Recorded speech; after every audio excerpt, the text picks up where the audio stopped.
फैसला हमेशा सोच समझ कर लें। एक शिक्षा भरी कहानी। एक बार एक हंस और हंसनी हरिद्वार के सुरम्य वातावरण से भटकते हुए उजड़े वीरान और रेगिस्तान के इलाके में आ गए। हंसनी ने हंस को कहा कि ये किस उजड़े इलाके में आ गए हैं। यहाँ ना तो जल है, न जंगल है और न ठंडी हवाएं हैं। यहाँ तो हमारा जीना मुश्किल हो जाएगा। भटकते भटकते शाम हो गई। हंस ने हंसनी से कहा, किसी तरह आज रात बिता लो, सुबह हम लोग हरिद्वार लौट चलेंगे। रात हुई तो जिस पेड़ के नीचे हंस और हंसनी रुके थे उस पर एक उल्लू बैठा था। वह जोर जोर से चिल्लाने लगा। हंसनी ने हंस से कहा, अरे यहाँ तो रात में सो भी नहीं सकते, ये उल्लू चिल्ला रहा है। हंस ने फिर हंसनी को समझाया कि किसी तरह रात काट लो। मुझे अब समझ में आ गया है कि ये इलाका वीरान क्यों है। ऐसे उल्लू जिस इलाके में रहेंगे वो तो वीरान और उजड़ा रहेगा ही। पेड़ पर बैठा उल्लू दोनों की बातें सुन रहा था। सुबह हुई, उल्लू नीचे आया और उसने कहा, ये हंस भाई, मेरी वजह से आपको रात में तकलीफ़ हुई, मुझे माफ़ कर दो। हंस ने कहा, कोई बात नहीं भैया, आपका धन्यवाद। यह कहकर जैसे ही हंस अपनी हंसनी को लेकर आगे बढ़ा, पीछे से उल्लू चिल्लाया, अरे हंस, मेरी पत्नी को लेकर कहाँ जा रहे हो।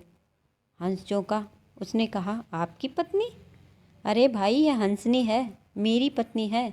मेरे साथ आई थी और मेरे साथ जा रही है। उल्लू ने कहा, खामोश रहो, ये मेरी पत्नी है। दोनों के बीच विवाद बढ़ गया और पूरे इलाके के लोग इकट्ठा हो गए। कई गांवों की जनता बैठी और पंचायत बुलाई गई। पंच लोग भी आ गए। बोले, भाई किस बात का विवाद है। लोगों ने बताया कि उल्लू कह रहा है कि हंसनी उसकी पत्नी है और हंस कह रहा है कि हंसनी उसकी पत्नी है। लंबी बैठक और पंचायत के बाद पंच लोग किनारे हो गए और कहा कि भाई, बात तो यह सही है कि हंसनी हंस की ही पत्नी है, लेकिन ये हंस और हंसनी तो अभी थोड़ी देर में इस गांव से चले जाएंगे। हमारे बीच में तो उल्लू को ही रहना है, इसीलिए फैसला उल्लू के ही हक में सुनाना है।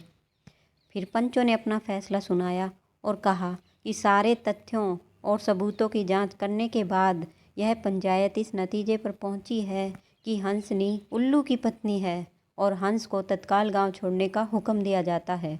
यह सुनते ही हंस हैरान हो गया और रोने, चीखने और चिल्लाने लगा कि पंचायत ने गलत फैसला सुनाया।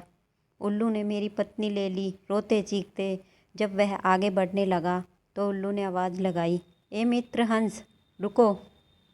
हंस ने रोते हुए कहा कि भैया, अब क्या करोगे, मेरी पत्नी तो तुमने ले ही ली, अब जान भी लोगे। उल्लू ने कहा, नहीं मित्र, ये हंसनी आपकी पत्नी थी, है और रहेगी, लेकिन कल रात जब मैं चिल्ला रहा था तो आपने अपनी पत्नी से कहा था कि यह इलाका उजड़ा और वीरान इसलिए है क्योंकि यहाँ उल्लू रहता है। मित्र, ये इलाका उजड़ा और वीरान इसलिए नहीं है कि यहाँ उल्लू रहता है।